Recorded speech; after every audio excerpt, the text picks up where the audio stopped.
From Fred Phelps to the Kinsey Six. The best of the best from Central Kansas and beyond. We do it all. We are KJAG Radio and the Jiggy Jaguar Radio Show. Log on to JiggyJaguar.com and KJAGRadio.com for more.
They were behind the case.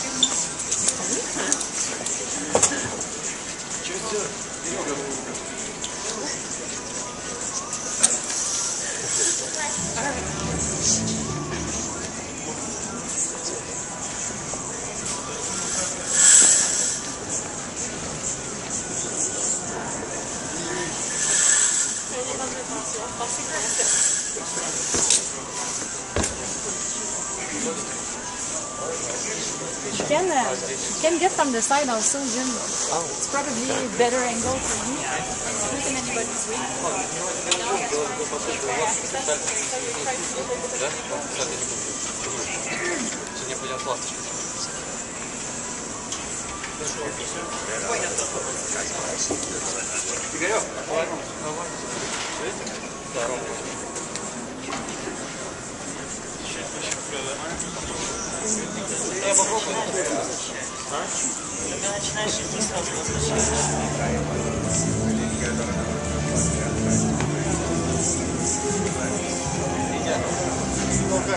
Well, go ahead and introduce yourself, my friend. My name is Sheldon Abel, and I'm the production stage manager for CIRQUE DU SOLEIL QUIDAM. Now, talk to me a little bit about what it takes to put this together.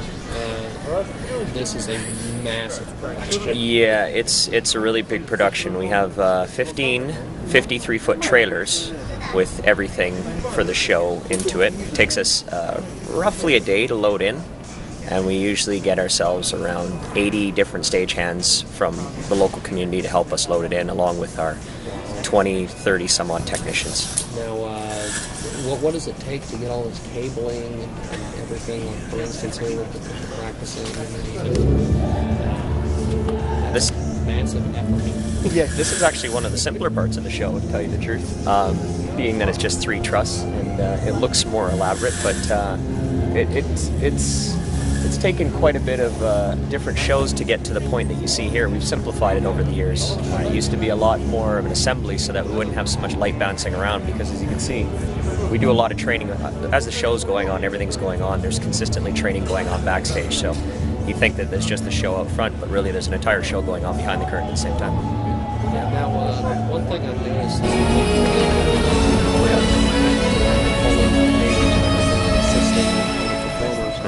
do they have that when they perform? No, they don't have that when they perform. These are safety devices, and they don't always use this when they train either.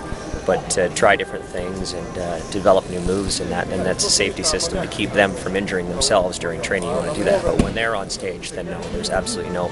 There's really, this show is, I think we have one act. We have one act with a safety system, but beyond that, everybody else is no safeties at all. Yeah, it's very dangerous. There hasn't been any injuries or anything I've ever seen in any of these shows. These People like wanting that. Well, yeah, and we take a lot of care and time and effort in making sure there's not injuries, because as you know, you get out of bed some mornings, you can injure your foot just getting out of bed. So with these guys, they're very highly trained, they take care of themselves, they eat properly, and we have a team of people that help keep them in that kind of shape with massages and performance medicine and all that, because it takes more than just them to stay healthy. It takes a whole team of people to help them out. Yeah. Now, I've seen the time-lapse video of the load-in. What is the that's obviously sped up with time-lapse. Yes. So what is that? Is that like a 12-hour? We typically start, it is roughly 12 hours. From the time we get into the time we leave, usually takes a little bit longer than that. The setup itself, we usually start unloading trucks at 8 a.m. and typically done at around 7:30, 8 o'clock at night. So that's your 12 hours, but then speakers need to be tuned and lights need to be checked, and that itself can take hours and hours and hours. So at the end of the day, you're about 16, 17 hours to get everything completely done and to be show ready. And then the next day, all the trainings and everything begins. So it's a never-ending process, but just for that one particular day, I'd say around more like 16, 17 hours. Is it easier to load in than load out? It's definitely easier to load out than it is to load in, and that's the way we set it up. It's all about the out. It's all about how quickly we can get out of here to move on to the next place, because then we usually have a travel and then such. It's more time tweaking and making everything perfect for the end, but on the out you can just simply take it apart, put it away, and everything. We've taken long time and a lot of work and a lot of effort to make sure that it happens that way. We load out we've been loading out recently in 2.5 hours after the show ends. So, now, you guys have an extended, pretty decent run here in the arena. Is every show different? Yes. Do you try to, is that part of the allure of services, that every show is different? Yes, every show is absolutely different. This one is completely different from all the rest of them. This one's very unique, and the storyline is a lot different than the other ones. The other ones are a lot more of the make-believe world. This one's based in reality with characters that come based out of that sort of thing. Yeah, every show is different, and that's the part of Cirque du Soleil. A lot of people assume that they're the same shows, but no, not at all. Completely different. And the traveling shows are a little bit more unique than the resident shows, because you really have to rely on the artist's performance to really carry it. You can't do too much with the stage and everything else. It really relies on the performance more. Yeah. Now, as far as individual performances, if I were to come on a Monday to a Cirque show and then come on a Tuesday, I'm probably going to see the same storyline, basically, but completely different acrobatics and things, because it seems like they're experimenting here today. Yeah, well, that's just it. It's the concept on our side, on the technical side, is to keep it as much the same as possible. The idea is to create the same show, but as you can see, yeah, things do change from show to show. So you might show up for the next show and find that there's completely different things going on, different performers. Plus, with our show, there's a lot of depth. There's a lot of different characters around the stage that really, you come back. I've been watching the show many times, and I still get something new out of every show. How long have you been involved with the whole Cirque experience? With Cirque du Soleil for 4 years. Yeah, but I'm going on 11 years on the road, so yeah. But with Cirque, 4 years. Great. Now, what's the biggest challenge as far as being in your position, something like this? The biggest challenge, I think, is for most people, for me it's not so much, but for most people it's just this lifestyle, living in this lifestyle where you're consistently on the road. This becomes your family, so you leave your other family behind and that sort of thing. For most of us, though, I wouldn't consider it much of a challenge, because we truly love it.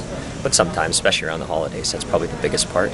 And just moving it around from place to place to place. The biggest challenge typically is trying to create the exact same scene like what you see here. We like to create the same thing everywhere. So when the artist rolls in, no matter what venue, it's the same thing. It's like going home, their house has just moved from place to place. Yeah. Well, I appreciate you doing this.